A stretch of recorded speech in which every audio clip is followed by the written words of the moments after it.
আমরা যখনই কোনো জায়গাতে ফ্লোরিং করার কথা চিন্তা করি, বিশেষ করে রেসিডেন্সিয়াল ফ্লোরিং, তো তখনই আমাদের মাথায় একটাই চিন্তা আসে যে টাইলস।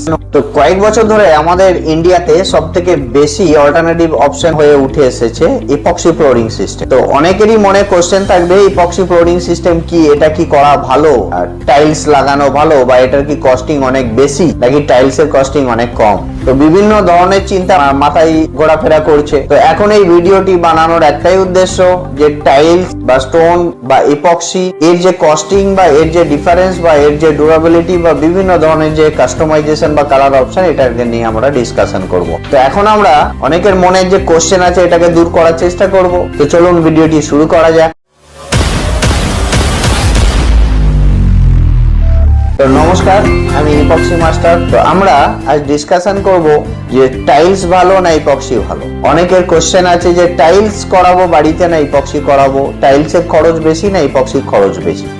তো আজকে আমরা এই ভিডিওতে সেটা দেখাতে চলেছি। তো ভিডিওটি কন্টিনিউ দেখতে থাকুন, শেষ পর্যন্ত দেখলে ক্লিয়ারিটি এসে যাবে যে ইপক্সি না টাইলস কোনটা করাবো। তো জেনারেলি অনেকের মনে কোশ্চেন হচ্ছে কস্টিং কার বেশি, খরচ কোনটার বেশি। তো আমরা এখানে টাইলস বা ইপক্সির খরচকে এই নামের সঙ্গে জুড়ে আমরা কিন্তু কম্পেয়ার করতে পারবো না। জেনারেলি দেখতে হবে টাইলস এন্ড ইপক্সি, টাইলস আমরা কোন টাইলস ইউজ করছি, ইপক্সি আমরা কোন ইপক্সি ইউজ করছি। তো এটাকে বুঝতে হবে। টাইলসেরও অনেকগুলো ভাগ আছে, ইপক্সিরও অনেক রকম ভাগ আছে। তো আমাদেরকে দেখতে হবে যে কোন টাইলস আমরা ইউজ করছি, কত বাই কত সাইজের টাইলস আমরা ইউজ করছি, কোন প্রসেসে আমরা ইউজ করছি।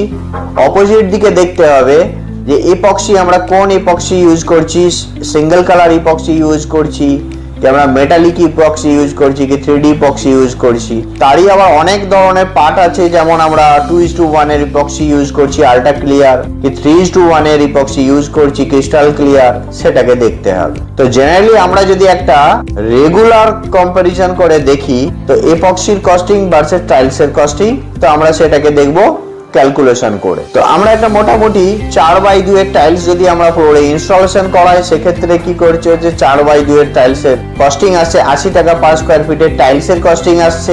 ওর সঙ্গে আমাদের আরো 30 টাকা জুড়ে যাচ্ছে ইনস্টলেশন কস্টিং, তার সঙ্গে আরো 30 টাকা জুড়ে যাচ্ছে আমাদের অ্যাডিসিভ বা কম্পোনেন্ট, বিভিন্ন ধরনের সিমেন্ট বা বালি, বিভিন্ন ধরনের মেটেরিয়াল। এরপরে তার সঙ্গে আমাদের আবার গ্রাউটিং জুড়ে যাচ্ছে 10-15 টাকা। এর সঙ্গে আমাদের আরো 10 টাকা আমরা ওয়েস্টেজ ধরে নিলাম। তো এখন আমাদের যে এই যে টাইলসের কস্টিং দাঁড়ালো, টাইলসের কস্টিং আমাদের দাঁড়াচ্ছে 165 টাকা পার স্কয়ার ফিটে। একটা 4/2 এর টাইলস ইনস্টলেশন করতে 1 স্কয়ার ফিটে খরচ 165 টাকা। 80 টাকা দামের টাইলস ইনস্টলেশন করলে